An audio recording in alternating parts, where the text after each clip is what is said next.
Thanks for watching Fish and Reptile Info. My name is Martin Stelfox Sr. I have over 45 years of experience with fish of all kinds, and also 26 years with our own reptile house. I look forward to releasing more videos. I will leave you in Serena's capable hands. Serena is our narrator. Thanks. Thanks, Martin. Reptile abbreviations and their meanings. If you are keeping reptiles, then you will have come across some abbreviations. This video will explain their meanings. It may be a good idea to write them down for your future reference. Most good pet shops will know the history of the animal you are interested in.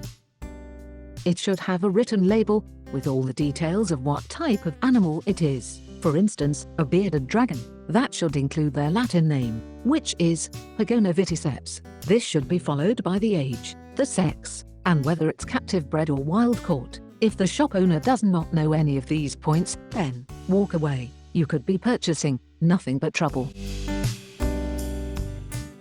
Here are some abbreviations and their meanings. These terms are used within the reptile trade as a shorthand that details the origin of an animal.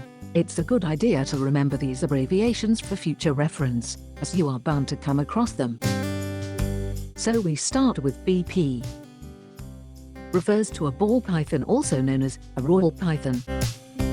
CB, captive bred, an animal whose parents are both in captivity within the reptile trade. The advantage of CB animals is that they do not damage wild populations or encourage black market trade in that species, as well as usually being parasite-free. CB, this must always be your first choice. CBB is captive bred and born.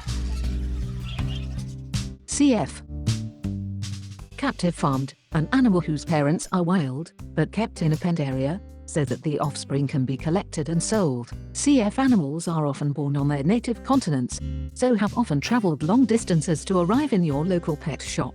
These individuals often have internal parasites and are unlikely to be at their healthiest when they reach a pet shop.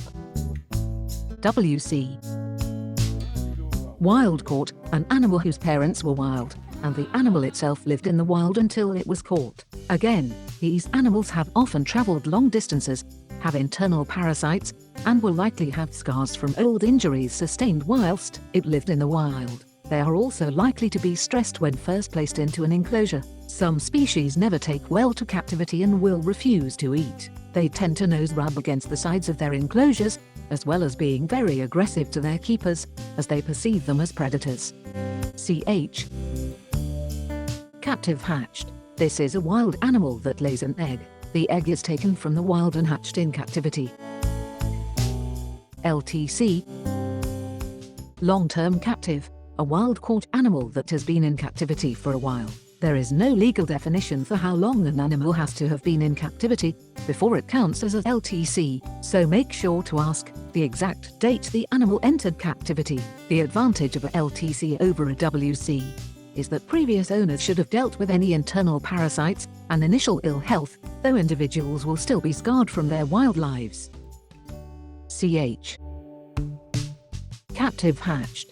These animals may also have grown more accustomed to captivity. This next section covers descriptions.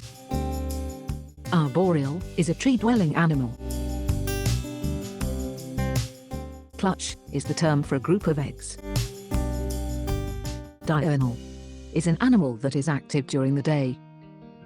Gestation is a period of time between mating and the birth of the young. Gravid, a term meaning carrying fertilized eggs. Herpetology, it is the study of the evolution and biology of reptiles and amphibians. That would make you a herpetologist. Slug, not really a nice name for it, but it refers to an infertile egg. Carnivorous, this is an animal which primarily eats other animals. Caudal, referring to the tail. Vent, in short, it is the opening that serves the reproductive organs. Viviparous, reproducing by giving birth to young. Dewlap, it is the flap or fold of skin on lizards along the throat from chin to chest. Some may be flared outwards during territorial and aggression displays. So, we just covered the most used abbreviations in the reptile trade. You will come across these on your travels, but at least now you know what they mean. Please like and subscribe, and don't forget to ring the bell, so you know when new videos are available. Thanks for watching. Thanks for watching Fish and Reptile Info.